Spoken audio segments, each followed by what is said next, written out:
Every system that actually works has failure built in it. Evolution, market, science. The ones that can't fail are the ones that can't grow.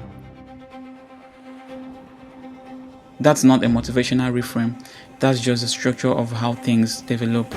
The misread people most carry is that failure means something permanent, that it's a verdict rather than just data, and that one misread quietly shuts down more potential than any actual failure ever could. Because the thing never gets started, the risk never gets taken, the work never gets made, and nothing fails more completely than something that was never actually started and never existed. Here's what's actually true. Failure isn't the opposite of progress, it's the mechanism. Every refined version of anything worth having went through a worse version first.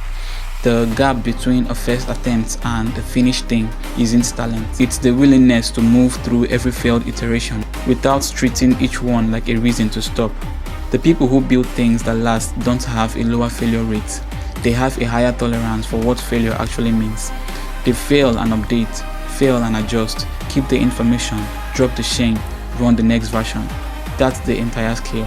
Not avoidance of failure, the processing speed. How fast can you extract what the failure is telling you and apply it to what comes next? That's it. That's the difference. Because failure is not the wall, it's the material. Every attempt that doesn't work is telling you something the theory never could.